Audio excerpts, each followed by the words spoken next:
mais ñoom dañuy lakk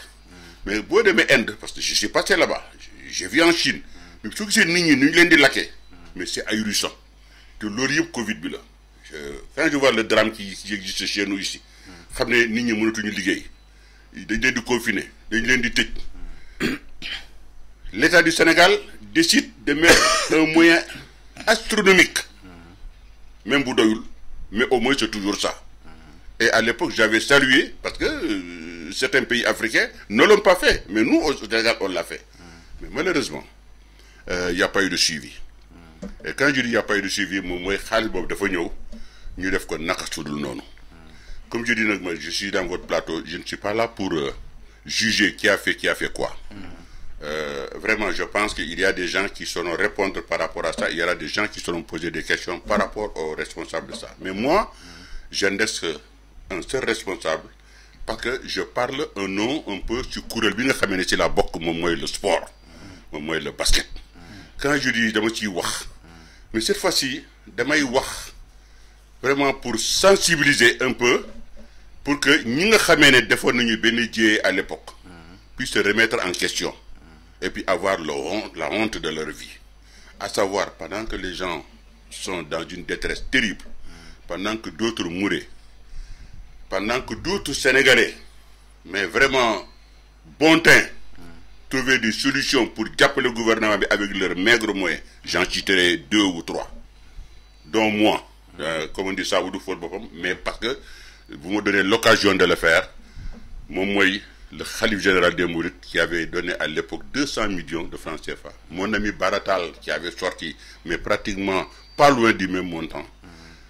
moi quand j'ai rencontré le ministre Abdoul Aziz Mbaye ma ne ko mais qui est un ami à moi un frère ma ne ko Aziz qu'est-ce que je peux faire moi pour l'État du Sénégal man awma xaalis mu ne mais écoute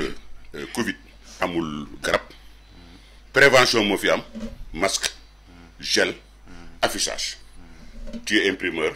alors fais des affiches kon donc si contexte boobu noonu nga defee woon ay affichage ak affaire yu demee noonu quoi. si contexte boobu la woon nag ma jël valeur 20 tonnes de papier glacé pour faire des affiches grandes affiches 1 mètre sur 1 mètre affiche moyenne 50 sur 60 petites affiches A3 dañ koy wax ak petite affiche A4 ak petite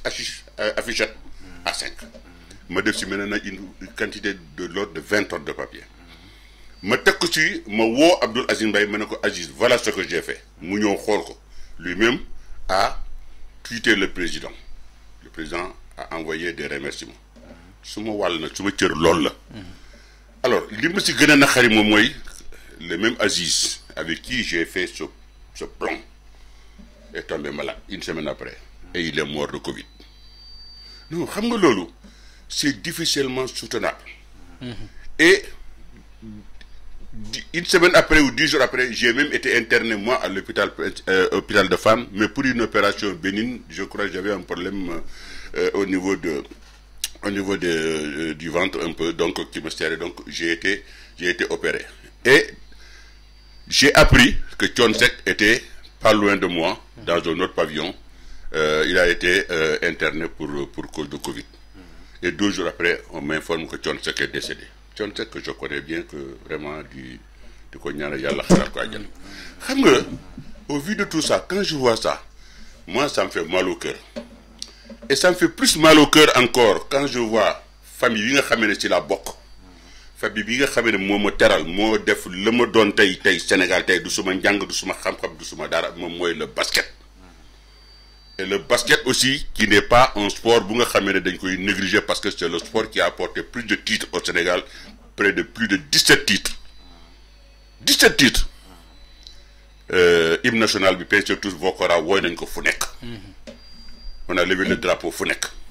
le basketteur sénégalais à cause du basket à cause de ce résultat là le basket sénégalais a été respecté partout dans le monde mu jox la benn exemple rek bi ma Saint-Étienne jëloon en 1981 pour jouer foofu ak ñoom 2e division ñu bëgg a yëg 1re division mu ñu recruter mu ñëw di jouer salle bi dafa feesoon dell ak ay nit ñi nag xamuñu woon ne nag ndegam bonne nationalité là. Ils pensaient que j'étais